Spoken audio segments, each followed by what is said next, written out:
Let's get a perspective from an educator who is in charge of many schools. Dr. Jyoti Gupta is also with us. She's director of the Sri Ram Universal School. Dr. Gupta, what is your perspective on this? Your work involves monitoring teenagers round the clock, round the year, all the time for this kind of thing, for disturbing behavior. This is alarming. What are you making of it, ma'am?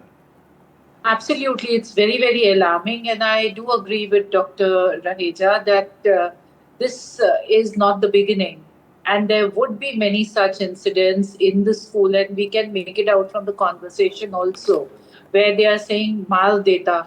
That means violence in the school is taken for granted. So Yeah. if there is something happening in the school, then it's okay for the children to fight. It is okay for the children to bully each other. It's okay for the children to beat each other up. Now, they don't realize that when they are getting physical there, they are having physical violence there. Where are they going to hit the child? Here, he's deliberately murdered the child.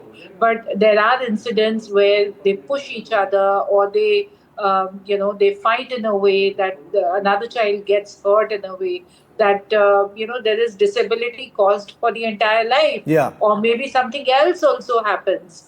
So the code of conduct is changing. For years, we have said spare the rod and spoil the child. But there have been acts that do not pressurize the children, do not give them corporal punishments.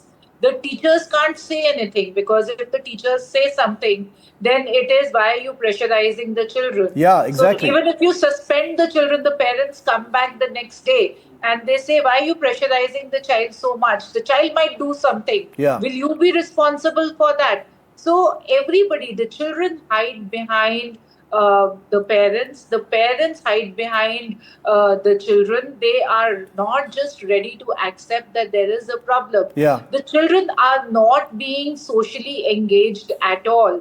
It is between the device and them. They are watching the violent games. Look at the collaborative games that they all are playing. The only thing that is there in the games is the swords and the guns and the cars and the speed and everything. Look at the content that the children are watching.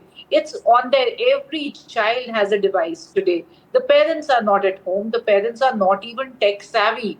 They don't even know what sites are the children going to. I can challenge that the households do not have the firewalls. Every child is given a device. The parents are not able to manage the children at home. They are not able to say no to them.